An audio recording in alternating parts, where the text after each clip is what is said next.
afternoon and welcome to Global News on Memories 96.5 FM, Uyo. The top stories. Enquiry state government doubles federal government's rice donation. House of Representatives to slash salaries by 50% for 6 months. Central Bank of Nigeria resumes forex sales to Bureau de Change. On the foreign scene, global cyber outage grounds flights and disrupts businesses. In sports, Team Nigeria athletes to receive Paris Olympics allowances in due time. We have details of this and other stories coming up in a moment. I am SHARON, MANDOR.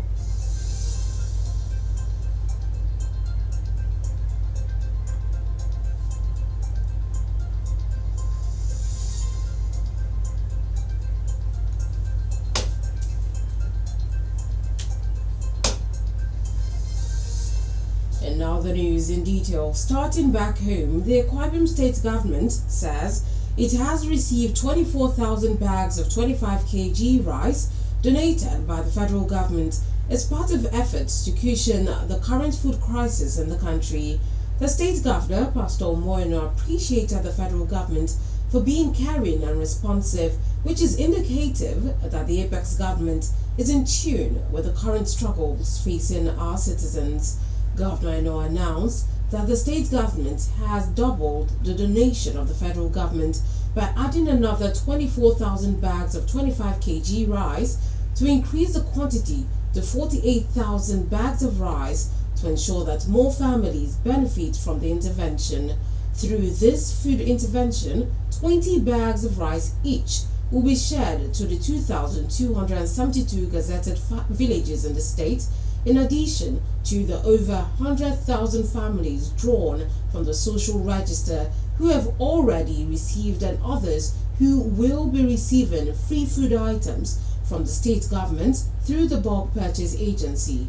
Dates for the distribution will be announced soon.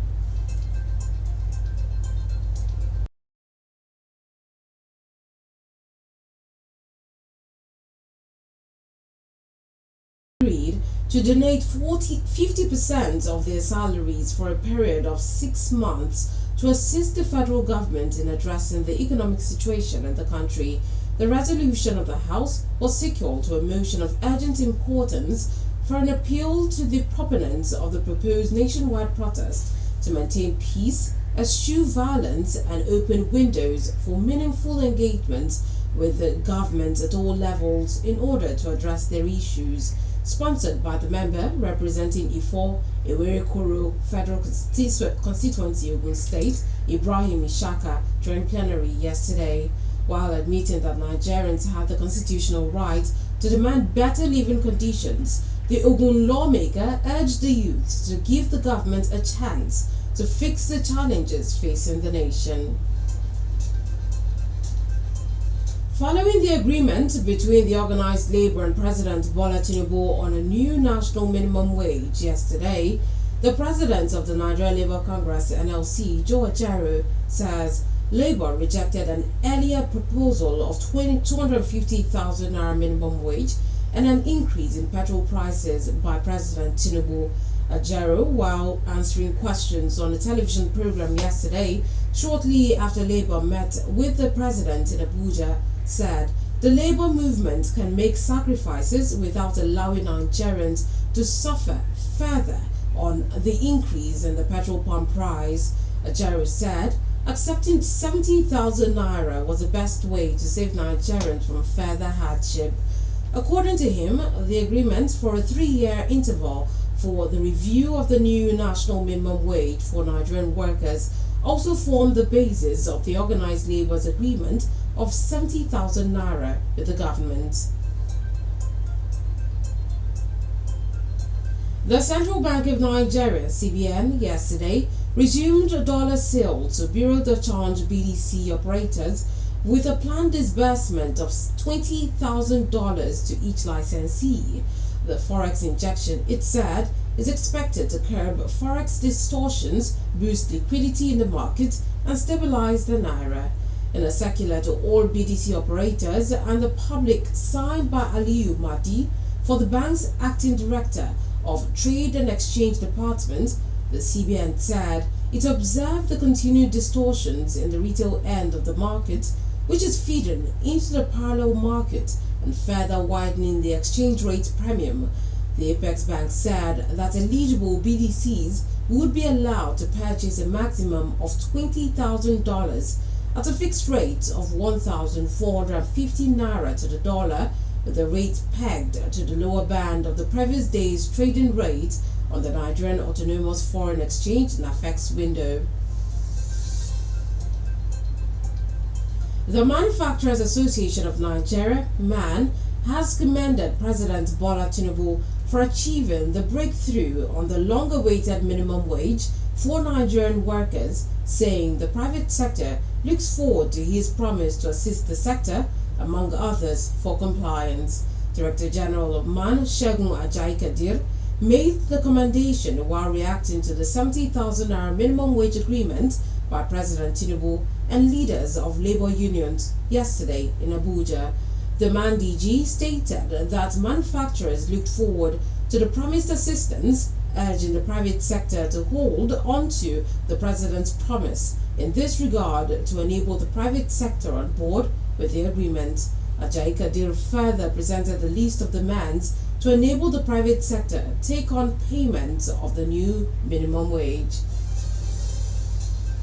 You're listening to Global News on Memories 96.5 FM. We bring you more reports after the break.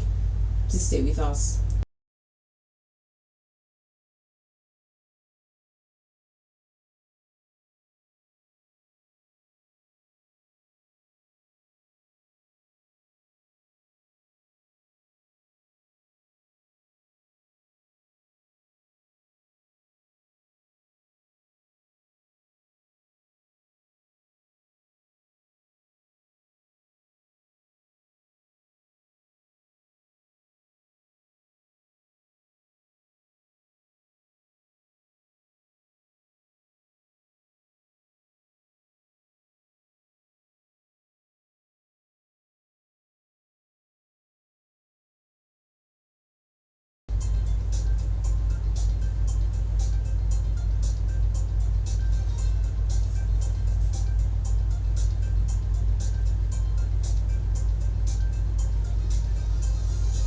Welcome back and thank you for staying tuned to Global News on Memories 96.5 FM.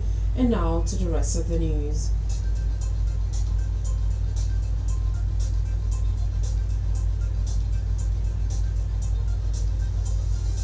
On the foreign scene, a Kenyan court has suspended a move by the police to ban protests in the capital Nairobi and surrounding areas until further notice. Online posters had called for people to gather yesterday at Uhuru Park in the city center before marching to State House, the president's official residence. The police on Wednesday issued the order citing their leaderless nature that has made it difficult to enforce safety, adding that the protests had been infiltrated by criminals. The High Court later temporarily suspended the order pending the hearing of a suit filed by a civil rights organization. The ban has sparked outrage online, with some arguing that the police do not have such powers, as Kenyan law gives citizens the rights to hold demonstrations. Businesses including banks, airlines, telecommunications companies, TV and radio broadcasters have been taken offline following a mass global communication outage earlier today. Major U.S. airlines, including American Airlines, Delta Airlines, and United Airlines, have been grounded, while airports in Germany, Amsterdam, and Spain are also reporting issues. It is believed that the issue is related to an issue at global cybersecurity firm CrowdStrike and Microsoft, although it is unknown if it is the same issue affecting airports and train services across the globe. Microsoft says it is continuing to address the lingering impact of its 365 applications and services that are in a degraded state, while CrowdStrike said in an automated message that it was aware of reports of clashes. In sports, Minister of Sports Development, Senator John Eno, has stated that all the campaign allowances of all athletes will be paid before Team Nigeria departs from the venue of the 2024 Olympics in France. The minister, during the interactive session with sports writers in Abuja yesterday, promised that all the athletes will get all their financial entitlement before their departure from Paris.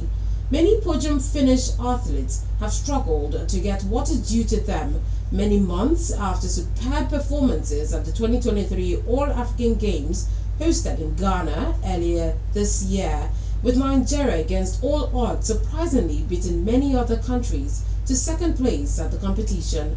Senator Eno said the federal government had approved the budget for the 2024 Olympics to show the passion President Bola Tinubu has for Nigerian sports.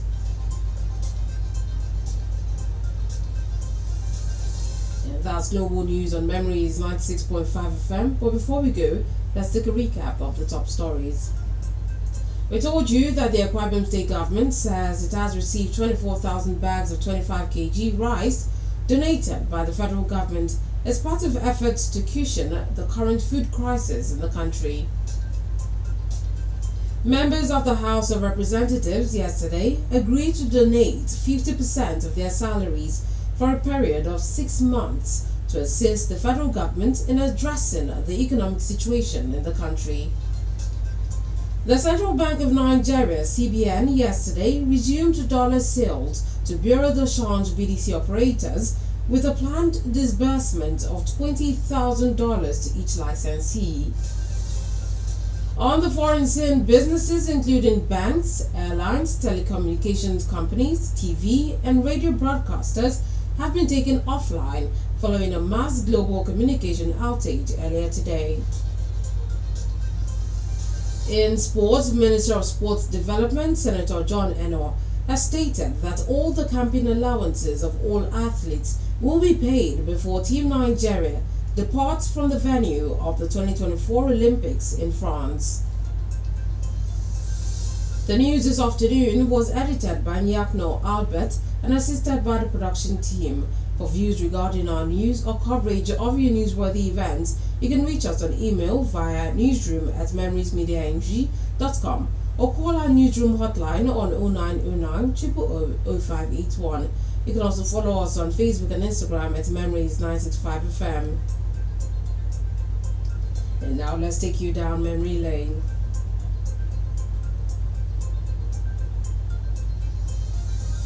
On this day in 2011, former British Prime Minister David Cameron visited Nigeria as part of his working visit to Africa to push a message of trade and democracy, and also to take part in a press conference with former President Goodluck Jonathan at the State House in Abuja. Now that's the news. Thank you for listening. I am Sharon MANDOR. Good afternoon and thank God it's Friday.